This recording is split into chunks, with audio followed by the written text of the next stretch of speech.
ఫిబ్రవరి 14.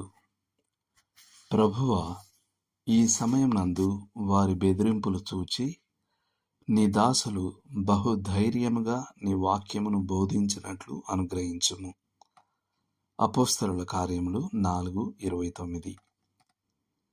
ఆదిమ క్రైస్తవులు హింసలు ఎదుర్కొంటున్నప్పుడు వారు తమ పరిస్థితులు మారాలని వేచి ఉండలేదు.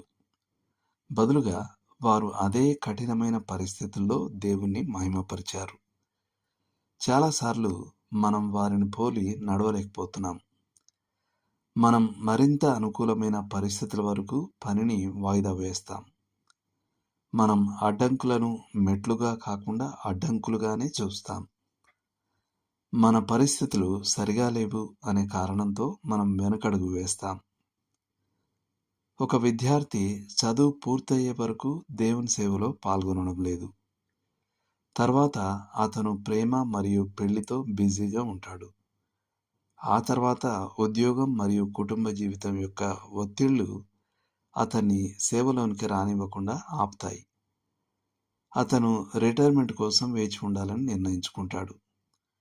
అప్పుడు అతను తన మిగిలిన జీవితాన్ని ప్రభువుకి ఇవ్వడానికి ఖాళీగా ఉంటాడు.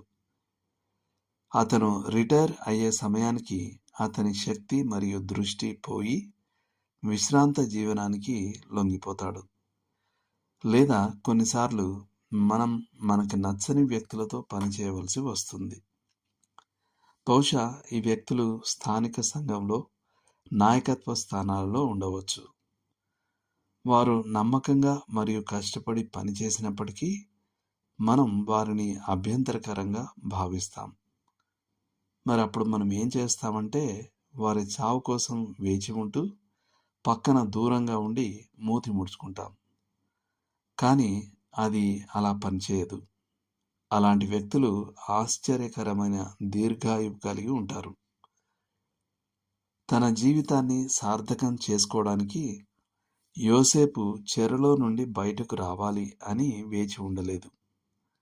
అతను ఆ చెరలోనే దేవుని సేవ చేశాడు. దానియేలు బబులోనీయుల చెర సమయంలో దేవుని కోసం శక్తిగా మారాడు. అతను చెర అయిపోయే వరకు వేచి ఉంటే అది చాలా ఆలస్యం అయిపోయేది. పౌలు చెరసాల్లో ఉన్న సమయంలోనే అతను ఎఫెసీలకు, ఫిలిప్పీలకు, కొలస్సైలకు మరియు ఫిలెమోనుకు పత్రికలు రాశాడు. అతను తన పరిస్థితులు మెరుగుపడాలి అని వేచి ఉండలేదు.